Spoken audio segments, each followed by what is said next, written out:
Hi, I'm Nette. And I'm Rhonda. And welcome to When Mourning Comes.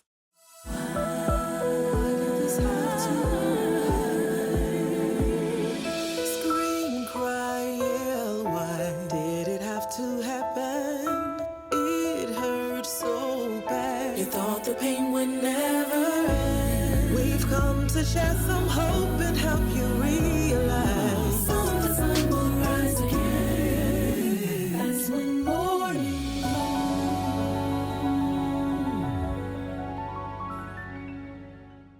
Welcome back to When Morning Comes. Welcome back, y'all. Nette, this Yeah. is the next to the last episode of this season. We told them they were not getting many. You did not have to do that. Somebody we told you. No, you got the same amount of episodes you got last season. Don't let that fool y'all. I was trying to play and No. They did. We are almost wrapping this season up, and it is thanks to you. Yes. Thank you guys. You guys have been tuning in and just supporting us, and we love it so much. Thank you so much. For those, if this is your very first episode, Because some of y'all ain't been watching. you have missed about 12. Okay, go back to season 1 and catch up. Okay, season 1 kind of introduced you to why we are here, but this season we are doing a couple of things different. We are introducing people to some unconventional griefs, right? So this is episode 5. I cannot believe it, and we're glad that you're back with us. So Thank y'all for returning. listen, happy belated Easter. Yes, happy hero. He got up here. He didn't stay there. Oh, He did. Oh, Listen. Rhonda, that did something to me. We didn't see y'all before Easter happened. And so now it has come. Yes. We're still happy about it. Yes. I don't know about y'all. It's still set up in my bowl. It's still up beside me. Up next to you. It's still next to me when I think about it. Yeah. So happy Easter. Happy Resurrection Day. Happy belated Easter and Resurrection Day. Okay. I just want to say that because it's still in my heart. Yes. All right. Just in case, like I said, if you're a first time viewer, this season, this episode, this podcast was created for those that are grieving. We call them riders because we like and grieve to a roller coaster ride. You never know what twist and turn and all those things you're going to get on. So if you're grieving, we liken you to a rider. And then if you're a supporter, somebody who may be sitting beside the rider on the roller coaster and, just holding their hand and making sure that they're okay. Yeah. And then if you are on the ground, you may be looking up saying, this roller coaster has been going on for a very long time and we're ready for you to get off. Yeah. Whoever you are, wherever you are in this grief journey, this is podcast is for you. Especially this season. Especially because we this are season. starting to talk about other losses. Yes. This entire season. So that's why we want you to go back and kind of catch up because you'll get to see that it's something for everybody. Yes. Even if you may not have lost a loved one, a person, we're talking about all kinds of grief. We talked about the loss of a job, and last episode we talked about the loss of a home, just a lot of different griefs. So catch up and then join us on this episode, okay? Yeah. So a little bit of morning news. It's the same morning news as it was last month, all right? The same morning news. It's been all season. It's been all first and second season, Yes. the same morning news. But we do want to thank our silent season sponsor. We're going to continue to thank you. Always and forever. Thank you. We love you. We love you. We love you. We also want to say, if you would like to become a sponsor, Yes. just because this is our next to the last episode, it is not too late. To become a donor, to become a sponsor, because you guys are asking for season 3. And we would love, And my pockets. Nette, please, we would like to say continue. season 3. We would like to continue season 3. And it is with your help, your support, your sponsorship, that your keeps love and your offering that we will have you a season 3. Oh, that got hot. Thank you so much. If you would like to be a donor or a sponsor, the information is on the screen at this point. Now, tell them what the information is if they would like to be a sponsor or a donor. Yeah, so if you would like to be a sponsor or a donor, you can email us at whenmorningcomes22@gmail.com. That was so professional. Yes. So sweet. Okay. All right. Also, we want to let you know, yes, we both are mental health professionals, but during this journey, we may not always come to you with the textbook mental health advice, what the book says to do or how to feel, because there is no textbook advice on really how not. to feel when Yeah. you're thinking about grief. So a lot of times we are coming from our own perspective Yeah. and our own experience of grief. And what we have found is when we tell our truth about how we experienced it, other people have been able to relate to it, and then they can locate themselves to say, I'm not the only one that feels like that. So I'm glad I can feel seen in this experience. So, and we don't claim to be the gurus of grief. We not. We like she said, we've just experienced it, unfortunately. And our story, we want to be able to help somebody. Mm-hmm. And in return, we're helping ourselves by sharing with you guys. So, yes. And as a reminder, our episodes, they air on the last Monday. You got one more, two more. You got this one that you're looking at right now. You're looking at now. And then the next month, that's it for this season, okay?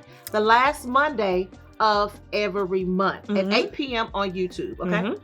8 p.m. So I think that's all the news. Let me make sure. Look at my little handy dandy notebook. Yes. Cue card. No, there are no more morning news tidbits. So let me say this. We're going to jump into this episode. And a few something that Nette said a second ago. She said that this episode or this podcast was created so that, not to say that we're the gurus of grief and we know everything about it, but in sharing our experiences, it has helped us navigate this grief journey. So while we're helping you, we're also helping ourselves. Yes, yeah. We're still walking this grief journey together. And so this episode today is let me say this, y'all really trying to pull it out of us, okay? Well, here's the thing. So I got on, for those of you that follow me on Facebook, and for those of you that follow the When Mourning Comes page, me and Rhonda came up. We had a lot of different topics that we wanted to address, and we couldn't just narrow it down to the one that we wanted because they were all just so good. So we were like, how about we go to the people and ask the people, like, what is it that you would like to hear from us? And so we polled the audience and we gave y'all 3 suggestions on what to choose from, and there were 2 that just blown out the water. Like, you guys were like, I want this, I want this, I want this, I want this. So we were like, how can we put those 2 topics together? How can we give the people what they want? And in return, we be able to speak on it from our experience. And so when we narrowed it down, we chose the 2 topics, which were so grieving you as the strong person, and then grieving the life that you once imagined, or grieving the life that you thought you would have, but you don't have it now, or you will never be able to get that life.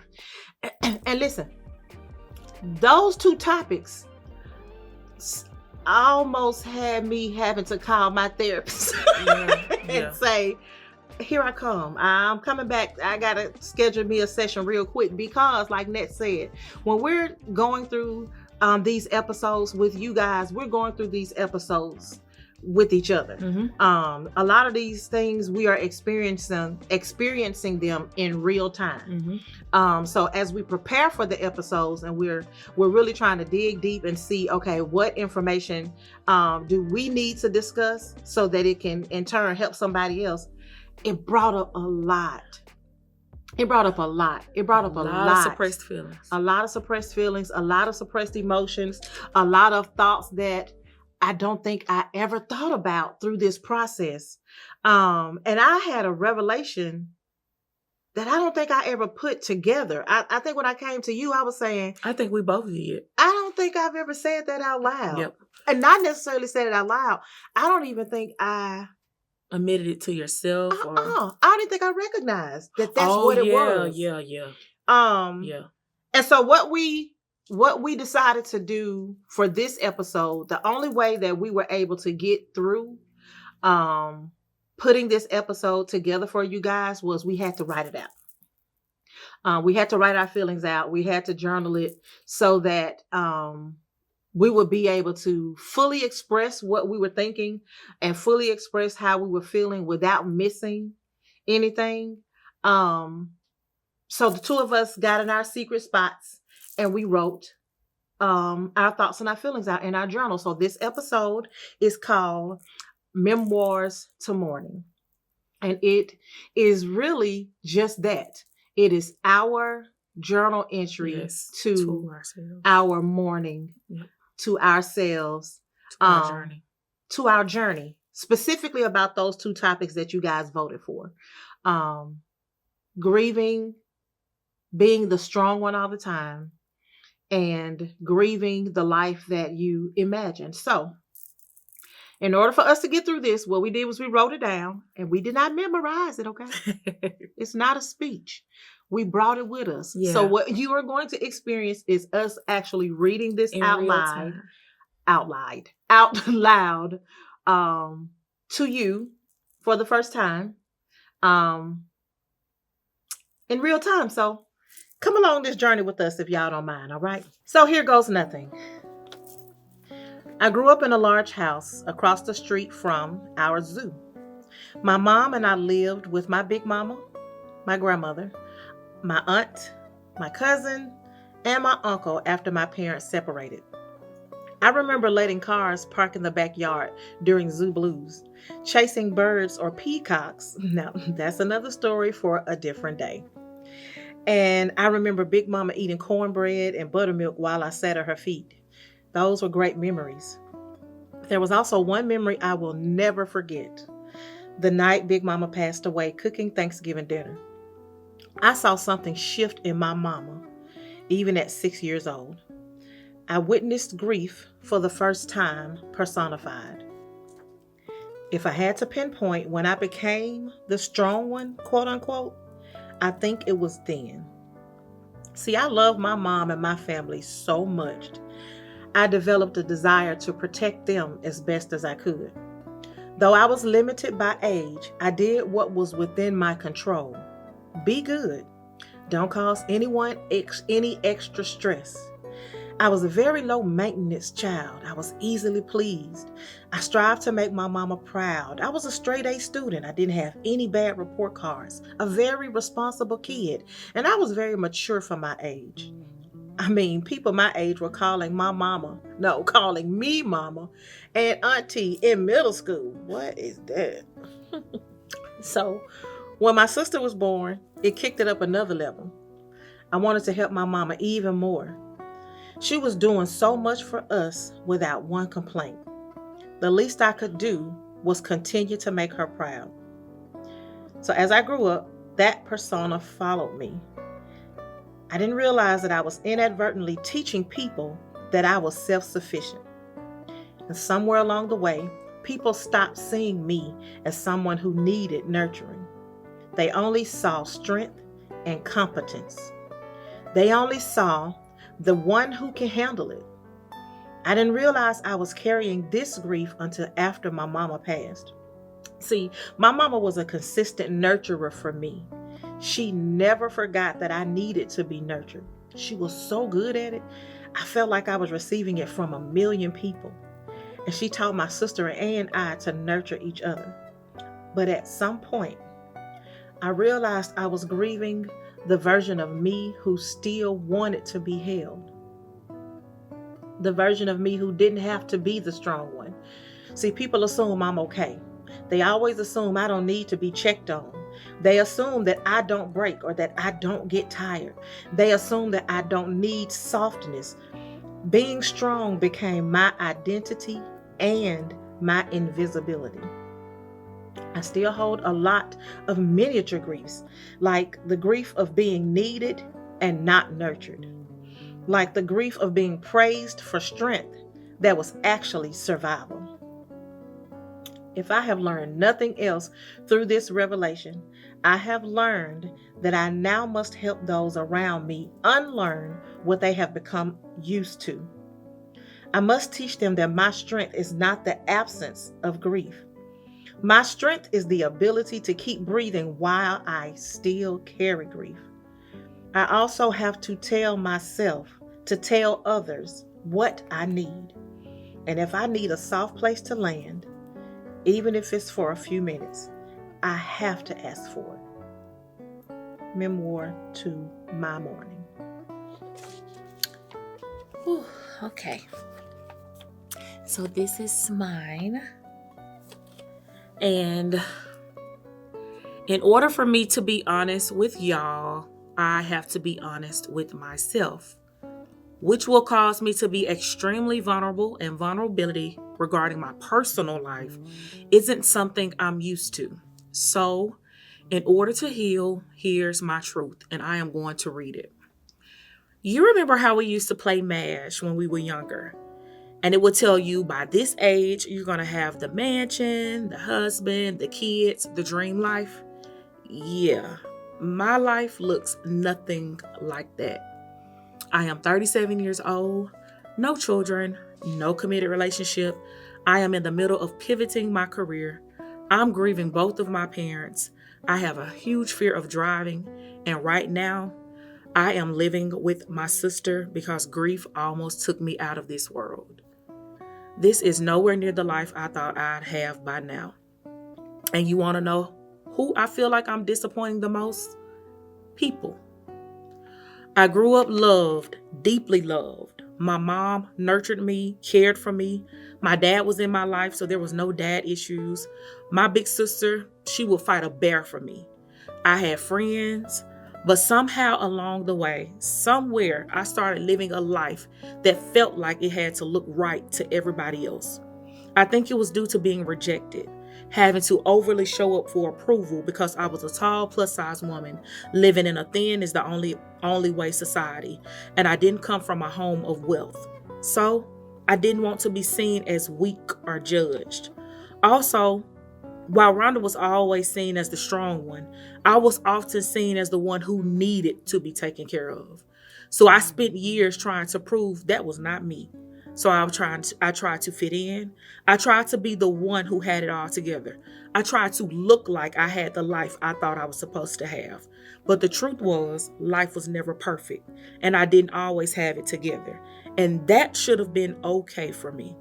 But as long as people approved of me, I told myself it was okay. And the moment they did not approve or rejected the perfect life I was trying to prove to them, I struggled. And I struggled hard. Because immediately I felt like I was doing something wrong and I wasn't good enough or worthy enough. Meanwhile, I was struggling mentally, anxiety, depression. That's where it all started. And the hardest part about grieving the life I thought I'd have is realizing I was never even fully living my life to begin with. I let the fear of being uncomfortable, not seen as perfect, allow me to miss out on some things I would have loved to enjoy. I was living for approval, for validation, for an image, becoming the strong one when I was breaking daily. But grief has a way of stripping all of that away. Grief sits you down and it forces you to face what's real. And what's real is I'm not behind, I'm not broken, and I'm not a disappointment. I'm becoming. And maybe, just maybe, this life, the one that doesn't look like the plan, or that I have it all together, or that I am the strong one, is the life that's finally honest. And I feel so much better that I'm now living in my full truth. Memoirs to myself. Ooh. That was It's a lot to get out. tough. Mm-hmm. It's a lot to admit. So if y'all don't mind, just give us about 27 milliseconds to just sit in it for a second.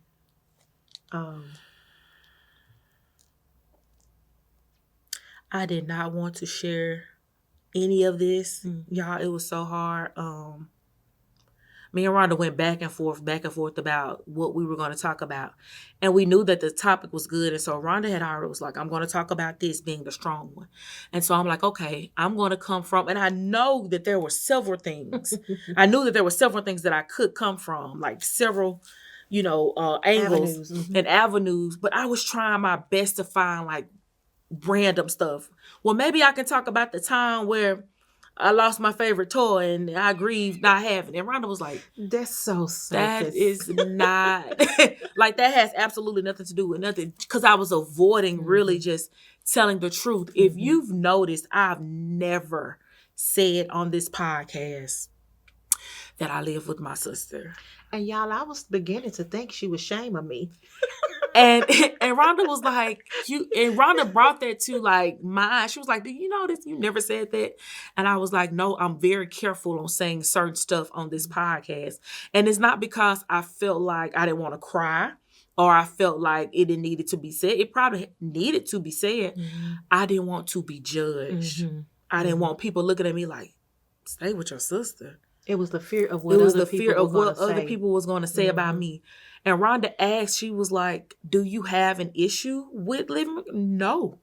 Like, the crazy thing about it is I've always grew up saying, I want to be with my sister. Like, I want to be with my sister. And Mama used to crack jokes about it. Like, y'all just always want to be together. Yeah. And so she would say, like, I don't know who loved each other the most. Yeah, I don't know who Nette loved the most, right. Me or her sister. And, of course she knew, like, we loved each other equally, but I just always wanted to be around my sister because she was, she was like a huge role model for me. And so, like, just watching her, that was something to look up to. And so, it's so crazy. The Friday before Mama passed, we was getting ready to get in the car to go home. And somebody asked, do y'all live together? And I said, ugh. No. I said, no. Do we live together? Nette can't live with me. This was literally Friday before Mama passed away. I said, Nette can't live with me. Mm-mm. Nette would get on my nerves. And it was a joke because I knew that that was not the truth. We are together all the time. And so I knew it was a joke, but it was just ironic that somebody would ask that the day before my mama passed away. And now we literally have to live together. And it wasn't like a half, like you had no other choice. You had no other choice. You're just so bad off to where you gotta live with me. It was I needed her. Yes, we needed each other. To live with me. She needed me to live with her because I don't think I would have been able to make it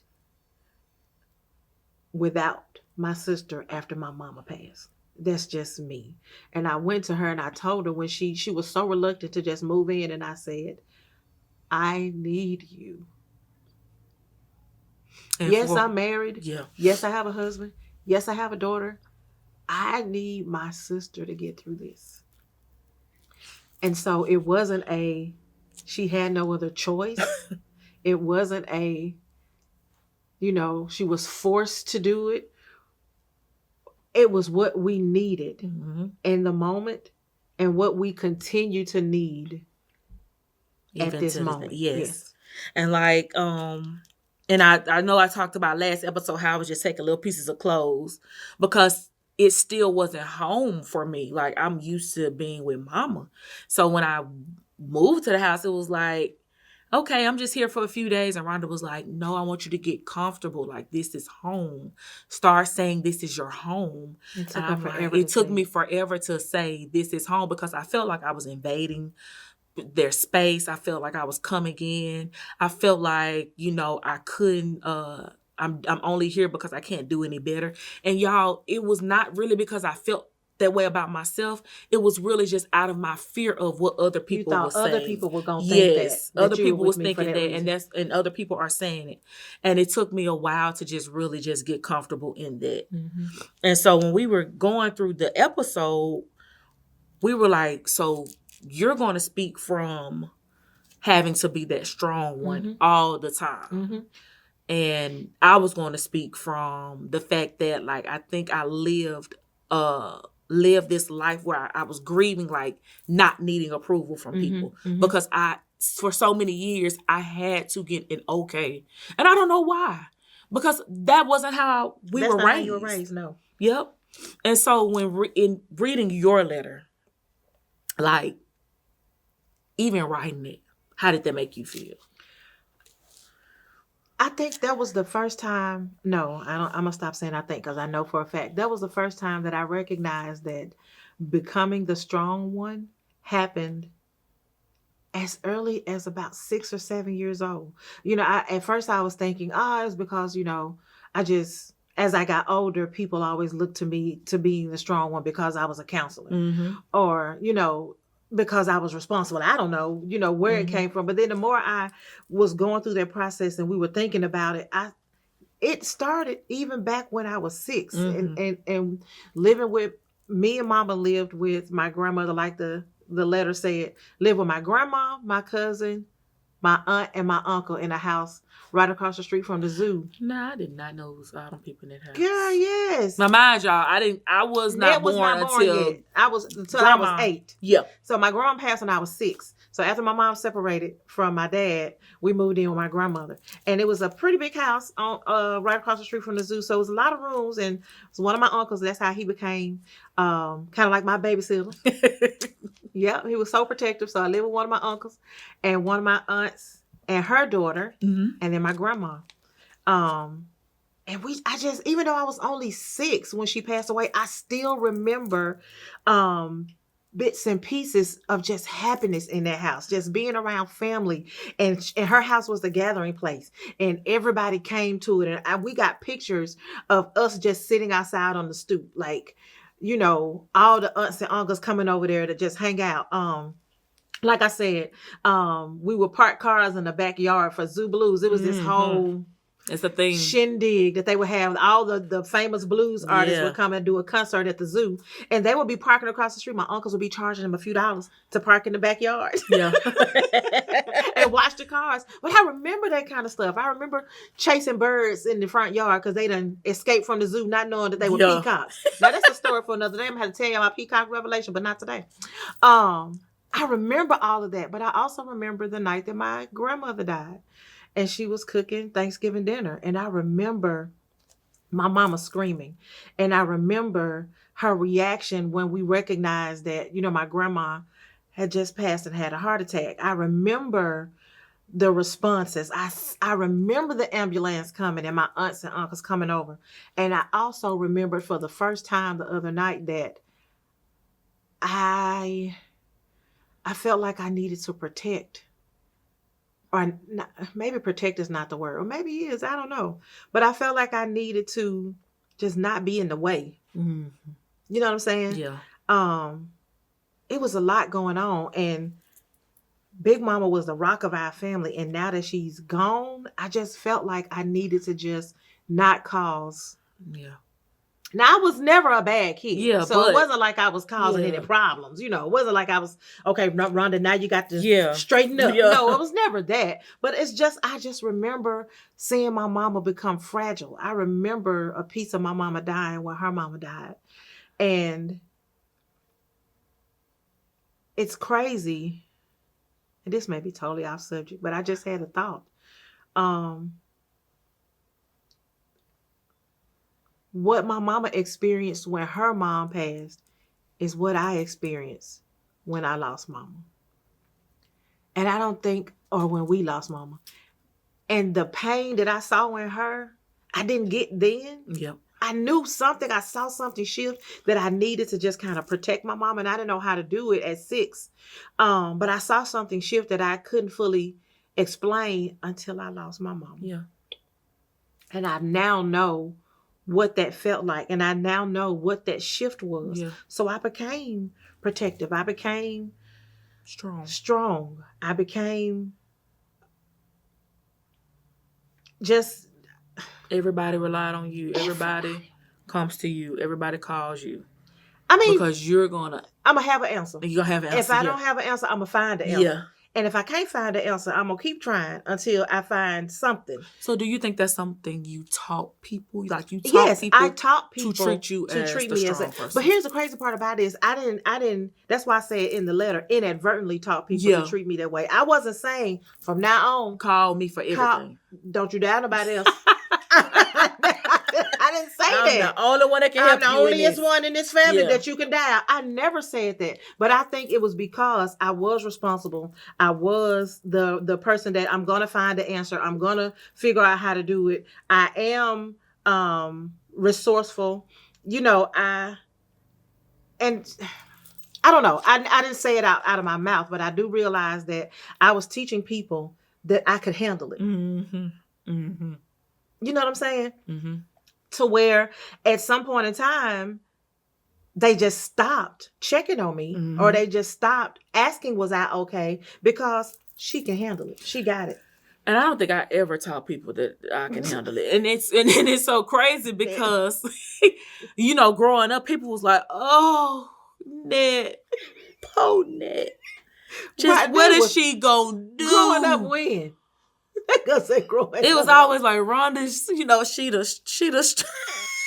Because nobody ever said poor Nette. Now don't you sit on this podcast and lie. Ain't nobody ever looked at you and said poor Nette. Nobody. Yes, they do. I got hot.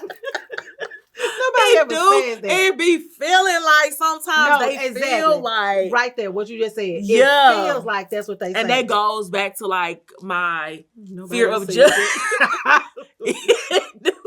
But like a lot of times, like I felt point.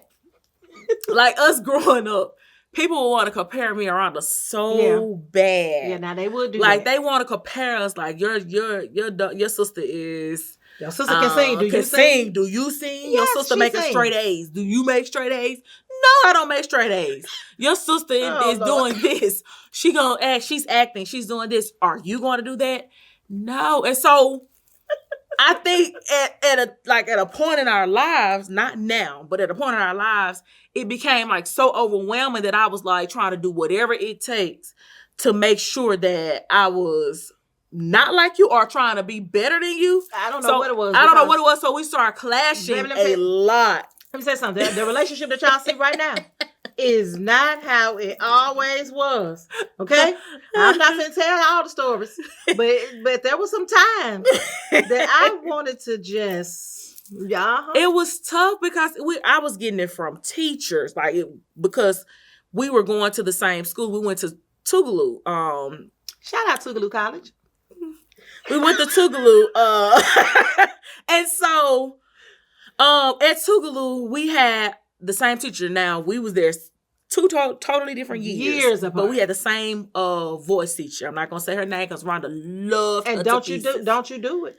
And so Rhonda went, and Rhonda would tell me about her experience in the choir, and Rhonda would, it would be such an amazing time. So when it was my turn, I got in the choir. I'm like, I ain't having the same experience because this lady don't even like me. Okay, but let's not forget, during this period of your life, though, this was a pivotal point in my life. I think this is the time, college years, I think I had started experiencing a lot of rejection. Okay. The nurturing that I was getting from home, from mama, now I'm on my own. I wasn't really getting that. I was getting a taste of the real world, and it hurt. Like, I started experiencing, like, real life, like, oh, you're not good enough. And they weren't really saying it, but their actions to me, it made me feel like I wasn't good enough. And so I turned into, like, I had to put on a protective shell demeanor to protect myself. So I'm going to get you before you get me. So I walked around. And so, I will admit it. I was a mean girl. And not just to people at school. I started becoming that way towards my family, too. Like, really aggressive. Like, as soon as you say something to me, what? Huh? And I'm going to snap back real quick. And that's because I was in defense mode because I just wanted to be the nurtured little girl that I was growing up. But now I have to put on tough skin because apparently, in my head, I'm not good enough for these people. And so me and that teacher, we clashed so much. And she used to say stuff like, I'm going to call your sister. I used to call her. Rhonda ain't my mama. I don't care about you calling her. She used to be like, your sister would never do this to me. I am not my sister. And I would be getting on her like, don't you go back up to that school and do that to me. I said, watch. I said, you know what? Don't worry about it. I ain't going back up there to do it. You know what? Why? Because I'm finna quit. And I went up there and I quit the whole. Now, mind you, we ain't already had no money for Tougaloo. And I was on scholarship. And on a little partial scholarship. On a little scholarship, the little money that was helping mama. I called mama. Hey, I quit. Mama said, no, what? Now, I didn't have none of these problems at your sister. She done traveled the world with this woman and you tell me something, I done quit.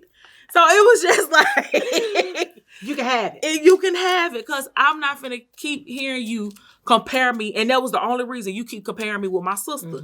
And you're not about to keep doing that. And that was church members, everything. It was always a competition to where it became really hard on me. Do you feel that the people were doing it to invoke competition in us, or they were really just making a comparison, but you internalize it as competition? I think they were making a comparison. I also think they were trying to pull something out of me that they felt like I had, like, because you had it in you, I know you have it too. And so let me pull it out of you, because clearly you're not living up to what I know you got. Yeah. And it's like, how come you don't think so? Like, I had 2 friends in college to tell me, like, your people just coddle you. They coddle you so much. Like, that's all they do. They nurture you. They don't, you don't have to do anything. You're spoiled. So that's why you felt like people were saying poor Nette. Yeah. Nobody ever said it. Nobody ever really, well, I mean, not just poor Nette outright, but the whole, they coddle you, they take care of you. And I'm like, forgive me for having a family that care. Forgive me for having a mama that, like, was overly, like, nurturing, loved her girls down. Forgive me for having a sister that just went out and did whatever. Like, I can't, But I will say, I think our family was, especially me, you, and mama, we spoiled each other. Like, we went out of our way to do whatever we could to make sure that we knew how much we loved each other. And so the love, like you said, you didn't miss it from mama. I didn't have that issue of feeling nurtured as long as my mama was here. Even though I was a strong one, like I said, I remember being strong at 6. I still felt like my mama still gave me all the nurturing that I needed. From that one person, I felt like if didn't nobody else show me they love me, mama was that was enough. Do that. Between you and my mama, if nobody else showed that they love me. Now, we have a huge family. Yes. Okay. And let me just say, we love each other. Yes, like and it was just so much love in our family. We just hung out all the time. We were always, hanging out at an aunt's house, or, you know what I'm saying? There was so much togetherness. And then after they started dying back to back to back, we started losing some of that togetherness. I still had my mama to just nurture me and give me all of that, that nurturing, that void. But when mama left, a lot of that left with her. And I think that's when I started realizing that the people who looked at me for strength. And I think one of the words that I used in the letter was competency. And I didn't need to be nurtured. I didn't need to be. They looked at you as if you didn't need as if to I be did. nurtured. Yes. I'm not saying I didn't need it, because I needed it. Yeah. I think people just looked at me as if I didn't. Yeah. And I didn't help it, because I didn't say. Because you didn't say. Yeah. But me, I was telling my friends, don't call me about nothing. I don't want to talk about it. I don't want to hear about it. I don't. And I know it came off kind of harsh sometimes. I'm so sorry. Let me look at my camera. I love y'all. I'm so sorry. But sometimes you have to tell folks, look, I cannot, I will not, I shall not. And I get mad at Rhonda sometimes because she will not sometimes tell people, hey, I can't, I'm not in that space. And that's why I asked you, like, do you think you taught people? I did. Because sometimes you will, like, as soon as something happens, you're going to jump up and you're going to be that person that will answer, will fix it. I realized, though, sometimes that helped me, especially after Mama passed away. It helped me not think about what I was dealing with. And you know who else? I know. What? Go on, say it. You know who else did the same thing? Jean. Your mama. I know. You had to say it like that. Your mama. Your mama. And I'm not going to lie. In some instances, I do it as well. Like, I would rather help somebody else. Think about what I got going on. Think about everything I got going on. And so sometimes my friends will be like, I don't want to put nothing on you and you're already going through. No, tell me everything, because I don't want to think about anything. Yes. But I also have moments where I'm like, I don't want to talk at all. And see, I never say that. And you never say that. And you're right. So maybe I did teach people that even in those moments that they know that I'm grieving and I'm still saying, yes, but still, give me all of your problems. Give me Yes. And then I never turned around and say, but not today. Yes. Then to others, it's as if she can handle it. Yep. You're right. Now, I ain't going to sit here and lie and say you ain't telling the truth. And so I didn't really struggle with being the strong friend as much or the strong person because like I say, I would know how to lay my burdens down and say, don't come to me about it because I can't. Now, but I think the strong person for me was forced. Like being, I wouldn't say strong, but being like, it was a what's facade? the word? It was a facade. Okay. Because I didn't want people to see me as weak. Uh-huh. Out of fear of what they would say about me. Okay. And that's why I say my story resonated with grieving this life because I realized I'm missing out on so much, doing so many things because I'm like, are they going to say are they going to like what I'm doing? Mm-hmm. Are they not going to like it? Like, are they going to prove that I'm doing this? Mm-hmm. Like even small things like different type of opportunities, putting myself out there a little bit more. I just did not do it. Not because I didn't feel like I wanted to, but because somebody's going to say something. Mm-hmm. Like you remember I used to tell you all the time, Rhonda, I just do not know how you got on the big screen and did this play. Because I would be so fearful every day. Well, that somebody is judging me. Right. They could be. But here's the thing. I don't know they judging me. Because when I get on stage and it's a live audience, so when I come off stage, they go home. And you know so what whatever they had to say, they said it at their seat in their car on the way home. But you and I share a similarity in that because I do for a lot of reasons fear that people may be judging me or saying things about me. Hence why I'm not big on social media. Because like I said, on stage, they're in the audience. When they get through, they say what they want to say. They get in their car, they go home. They can talk about it in the comfort of their living room. I won't have to know it. Yeah. But on social media, if I put it out there, they can be some keyboard cowards. True. And want to type it in. And True. Now I have to see it. And now it's forcing me to know their opinion. But I think why social media is okay for me. Why? And not to say, when I say this, I don't want y'all to take it as, she fake. No. But on social media, you can create whatever reality you want. Yeah. And not saying that I'm painting a picture on social media that I'm, that's fake because I'm not. Mm-hmm. But I can control what I put out there. Mm-hmm. So I don't have to put the ugly parts when I'm sitting in the house sad and lonely, feeling lonely or feeling down. The part that you feel like people may judge. Exactly. You can choose if you put that on there. Sometimes I will be just not had a breakdown, crying. I would, what I would do? Get up, wipe them tears, put some makeup on and post 100 selfies. And as long as somebody be like, that's pretty.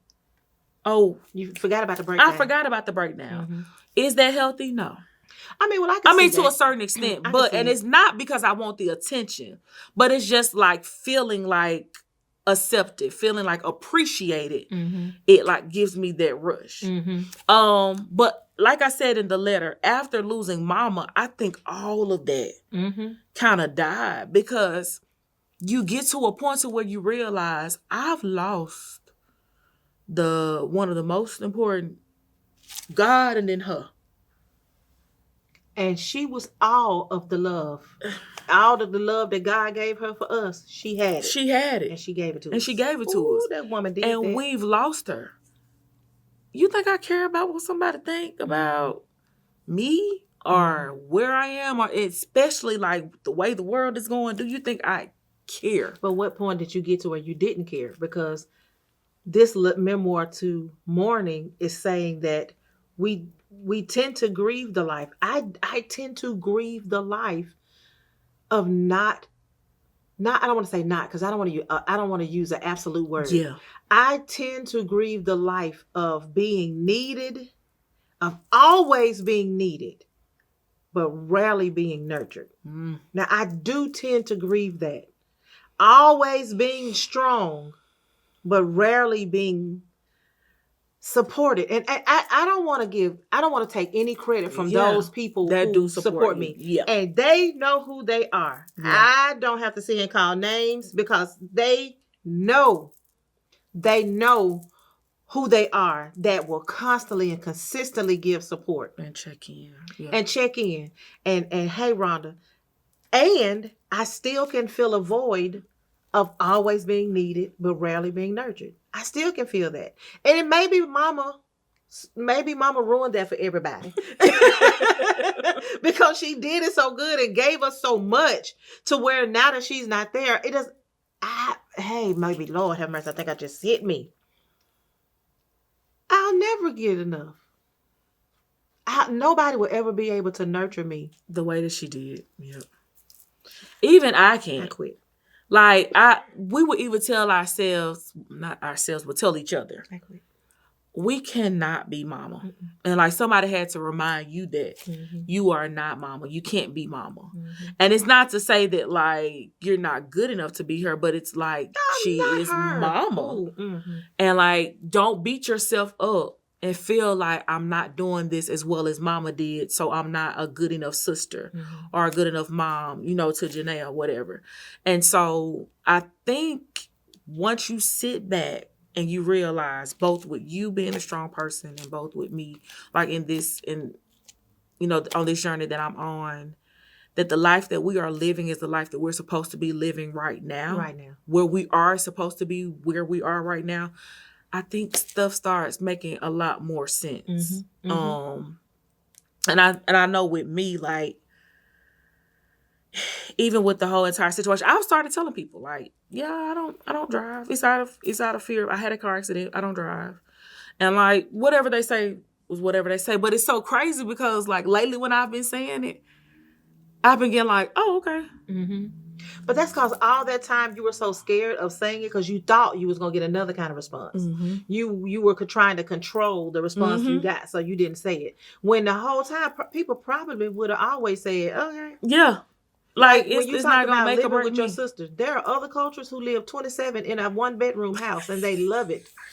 I mean, they 42 in one two-seater car.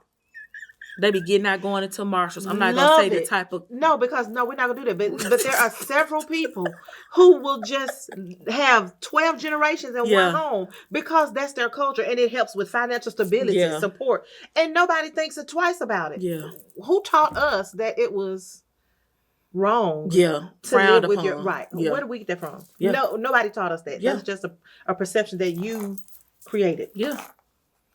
And so in this, like, with reading your letter or your memoir, how do you feel when you were reading it back to yourself? Oh yeah, that almost took me out. I'm not gonna sit here and lie. It hurt me too. It almost took me out because, like I said, I don't think I ever said those things out loud.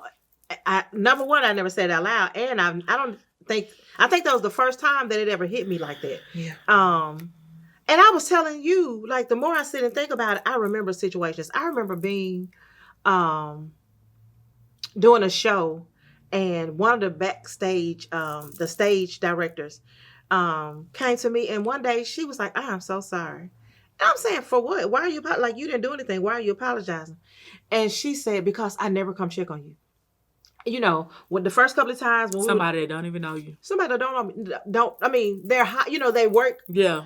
For the show, but they know me because I'm in the show, but they don't know my personality. Mm-hmm. And I said, "What do you mean?" She said, "The first couple of times that I will come and make sure you're in your place, you got your props, you all good, like you will always be there. You will always be where you're supposed to be. You will always have your props. You will always be ready and set to go." And so I stopped coming to check on you because you were always there, and I would take those minutes to go and make sure everybody else was there. Mm-hmm. And she said I had to apologize because that's not fair. Because that was one time she did not come check on me. And you needed her to check on you. My cat fell off. Ooh. Okay? Needed her to come. Yeah. And she didn't even come. Need somebody to come help me. And she came to apologize. And I just fixed it. I didn't even make a fuss about it. I fixed it. And I kept it going.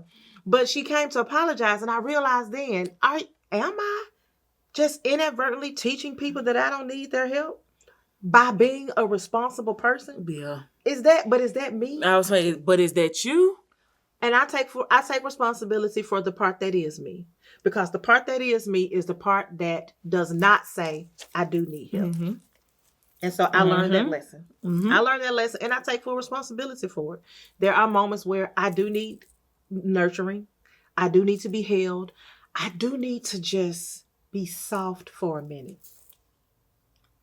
That's good. I think we all do. I do. I need to be soft sometimes. I want to be soft sometimes. Exactly. And I think ultimately for me, I am a soft person. Like a lot of people, I had one person to say to me, they were like, you know, I don't want you like living a life where you have to put this hard shell up so much that you run people off. Mm-hmm. Because ultimately that's not who you are. And I think that was like the beginning of me starting to like peel away at that hard shell. They was like, because honestly, that's not who you are. You're really like really soft, really sweet. Mm-hmm. You so want to care for. You see, that's why I have to. I'm sorry. Go ahead. You want to care for everybody. You want to be there for everybody. But I just feel like sometimes life deal you cards where you feel like you have to put up this. And it's not necessarily life sometimes. Mm-hmm. It'd be a me versus me thing. Mm-hmm. It'd be in my head and like, and I'll be so quick to tell somebody else, like, you keep saying you're not there. You're not where you need to be. Like, life doesn't look like how it should look. But to whose standards? Mm-hmm. Is it life really, or is it your standards? Yeah. And I'm like, if I could preach that to somebody else, why can't I preach that to myself? Yes. Like, to whose standards? Like, this life that I'm living right now, it's not perfect to who? It's not where I'm supposed to be to who? Because it works for us. Because it works for us. It works well. I'm sorry. It does. It just works for us. It does. It may not work for you. It may not look well for you or to you. And it may not work good in your family because you... for some reason, you may not have the relationship with your family. However, it works for us. I have a sister that I never run out of things to talk about with her. Mm-hmm. We can see, we talk from sun up to sundown. The same thing we did with our mama. Yep. We never get tired of each other. And so it works for us. And then when we do get tired of each other, I say, I'm tired of you. You go your way, I go mine. I go mine. And it's very short-lived. Yeah, and it's very short-lived because in 5 minutes it's Rhonda. On the phone now. Rhonda, guess what? So... like, you have to ask yourself sometimes, like, to whose standards am I not living this life for? Like, no, you may not be where you thought you were going to be 10 years, but, I mean, things changes. Life changes. Life hands us cards that we don't really know how to play. You got to find a new game. You know, find a new way to play it. Learn how to win with the cards you would deal with. Exactly. Yes. And so with that, life where you are now is where you're supposed to be. Stop forcing or stop beating yourself up because it's not how it was supposed to look on that MASH game. Yeah. We were young. It was and years we ago. Really thought that little sheet of paper was predicting the future. Lord have mercy. Things happen. And so, yeah, I think once I told myself, like, it's you. You are your biggest obstacle. You are who's stopping you from living a life that's fulfilling to you. You got to stop that. And so with me telling myself I got to stop that, you got to start teaching. I am telling myself that I have to be the one to say, I need to be soft right now. I need to be soft right now. And you know what I think? When you start saying that, people will start giving you that. You're right. Yep. You're right. Because people don't mind. I tell you all the time, they don't mind doing it. You just haven't told them. You're right. Like you always tell me, Nette, I'm not going to do that. I'm not going, what you tell me before morning comes, I'm not going to ask them about no sponsorships. You do that. Because I don't want to look like I'm begging. Didn't nobody have to know about that conversation? But Nette is going to say, hey guys, we need sponsors. Because you have to teach people how you want to be treated. And so, with that said, we're gonna wrap it up. And normally Rhonda have a little quick activity, but we don't have one. What we want y'all to do is, though, we do want y'all to write a memoir to your mourning. Yes. What is that thing that you are mourning? Y'all gave us these topics, so you choose which topic to come from. If you are always the strong one and you're mourning the life of someone who wants to be who doesn't always want to be needed but wants to be nurtured, you're mourning the life of being so strong when it's really survival. You're mourning the life of just wanting to be soft because you never had that opportunity to be soft. Write yourself that memoir. And then I feel like at the end, at the bottom of it, tell yourself or tell people, this is what I want to tell people. This is how I want to teach people how to treat me. And start actively doing that. Start actively teaching people how to treat you. So that strong barrier can start melting away. And if you're mourning the life of, I should have been here by now. I'm this age and life doesn't look the way that it should. I want you to tell yourself, by whose standards should life look this way right now? Of course, we know American standards say by now you should have a dog and 2 kids and a picket fence and a big house. But what's the reality? Reality is, what is your reality? That's right. Financially, it may not look like that. I mean, and it's okay. Are you living? Do you have a roof over your head? Clothes? Are your necessities met? Are you able to get your needs done and maybe some of your wants? If that's the case and you're happy, be happy in it. And we're not asking anybody to just settle for mediocre. Yeah. We're not telling anybody to continue to strive, but do not hold yourself accountable based on the ideas of what somebody else says your life should look like. You live your life based off of the life that you feel is best for you. And then whatever somebody says about it, that's their opinion. And you keep striving to get where you want to be. Yeah. Without judgment. Yes. And we live in a social media based world where, again, like I said, you can control what you put on there. And majority of the things that's posted on social media that you jealous are of. the good parts of life that you're jealous of. But there's somebody out there that's telling you should be somewhere that's not where they want to be. So, like Rhonda just said, without judgment, live your life. Strive to be the best you can be. And when you've done your best, stand. That's right. And so we're going to leave you with these. I didn't know what you was going to say. I guess that when you've done, after you've done all you can, you just stand. Girl, wrap this up. So we're going to leave you with some teachable moments. Okay, I got it serious. Teachable moments. Sometimes the biggest loss is the life you never lived. Strength is not the absence of grief. It is the ability to keep breathing while carrying it. Maybe the goal isn't to become who we thought we'd be. It's to finally give ourselves permission to be who we are. And lastly, teach people how you need to be nurtured. That's not being selfish.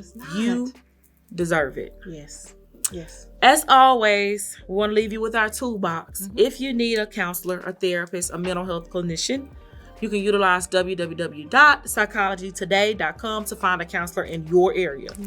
Or if you're having a mental health crisis, you can call or text 988 and they will be able to help you. Yep, that's it. And lastly, the episode airs the last Monday of every month. Every month at 8 p.m. You got one more Monday. You got one more Monday this season. You got one more. And that doesn't stop your journey just because we're wrapping the season up. I always go back, follow, like, subscribe us. Watch some of the old shows, rewatch them. See if there's something that still will resonate with you.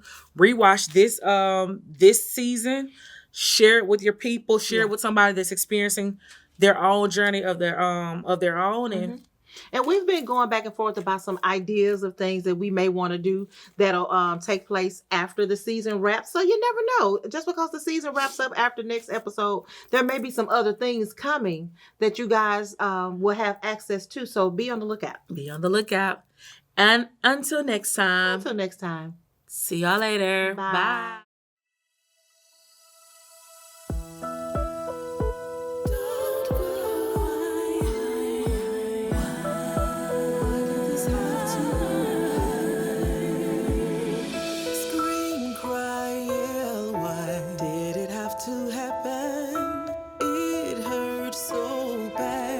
The pain would never end. We've come to share some hope and help you read.